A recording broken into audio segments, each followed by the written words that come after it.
Halo, siema, witajcie. Witam na strumyku.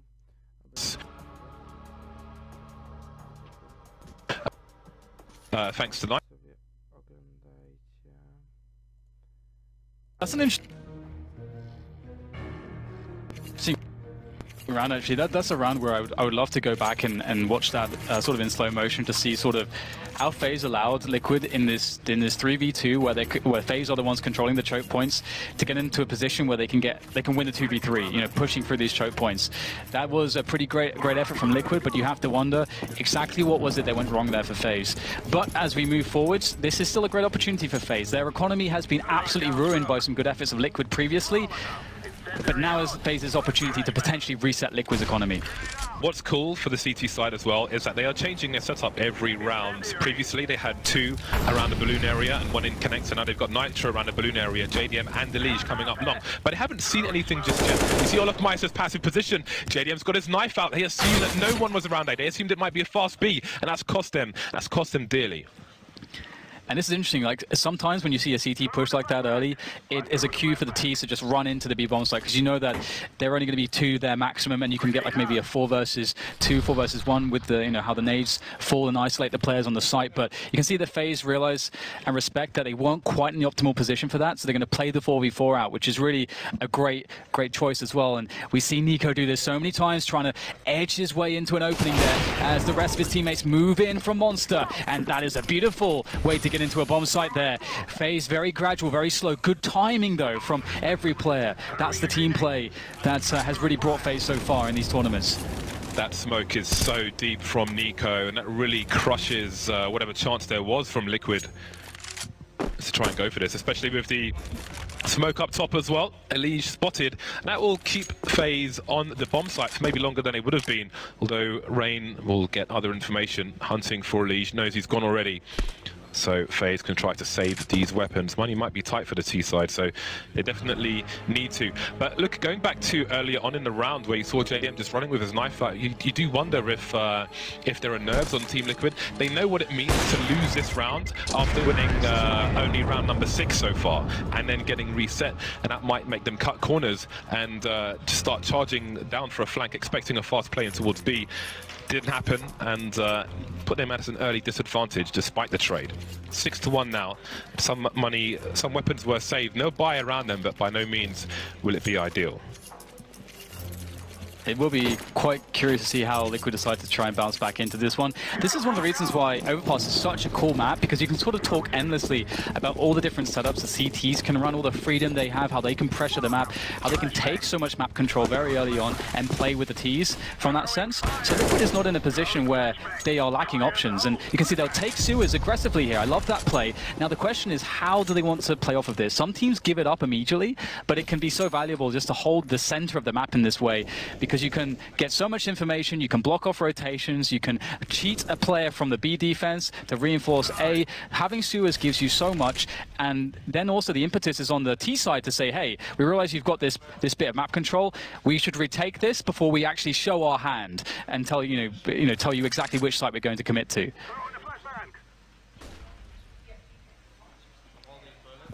Love this setup from Liquid. Another different setup, so the changes are promising from the Liquid side, but the situation is not. 6-1, essentially a force buy in this round.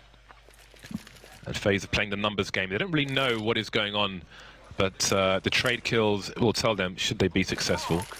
JDM, if he scopes again, his position will be compromised. But he'll compromise Karrigan first. Difficult position to re-peek, and that is why. Now the bomb's been lost. It's laid at the feet of JDM, who continues to reposition. He sees the shadow from Guardian. The flashbang allows him to get into position. But Guardian has a good read as to what's going on as well. But it's a 2 versus 5. This is a perfect round so far for Liquid. It is actually perfect. This is a really, really cool round here. That's his flank there, not being all too effective, but it doesn't matter because JDM did such good work at Toilets holding off the push, and they had all the information there, and it played out perfectly. Like, again, one thing, if you are, an aspiring IGL in-game leader, looking to sort of improve things and understand some TD setups, just look at how Liquid's decided to play aggressively into the sewers. They had a round where FaZe weren't pressuring it, so they had time to set up. 3 players around it. Eventually, a certain amount of time had passed. Enough information was there on the A side of the map for them to make the call at 40 seconds. Okay, it's very, very likely that they're actually going to go for that A play. We have the setup there. We cheated the player over. We can initiate the flank now. Zeus will confirm that with that initial bit of map control he gets from the flank, and boom, perfect info, perfect setups from Liquid. That second shot onto Rain was so important for JDM, and it's not an easy one to land either. And they've broken the money of FaZe. FaZe force around what they have. JDM goes down early. Again, those aggressive plays, but can the gun be protected? Doesn't seem so. Guardian and Rain with AWPs, and I'm sure Rain will throw that sniper over to Nico or Olofmeister, as they are both capable snipers. Don't often see Rain with one though, and indeed he'll take the Galil, leaving Nitro to entertain in the connector area. Although Nitro smoke hasn't quite worked, there is a gap below it, which makes things awkward for him. So he will get out of connector. Meanwhile, FaZe start to gather around B bomb site.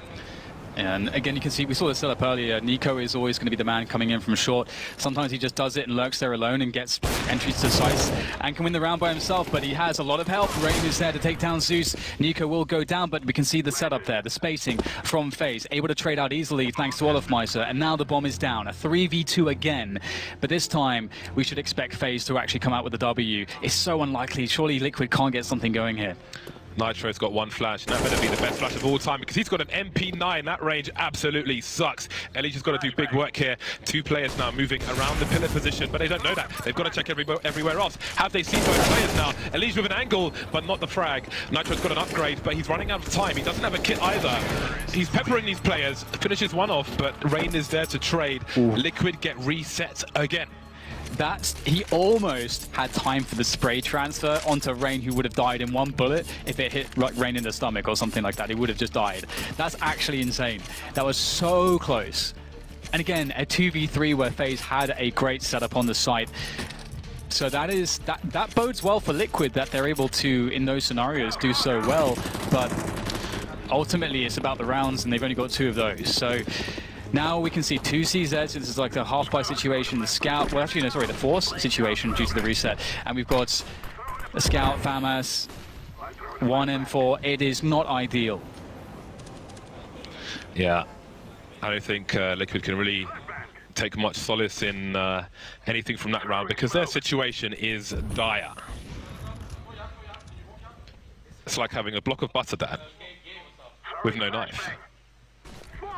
How do you consume the butter? You can't finger that. You can use your credit card. It's fine.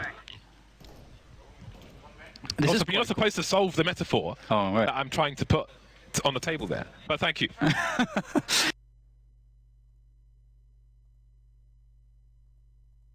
Dzięki, cześć.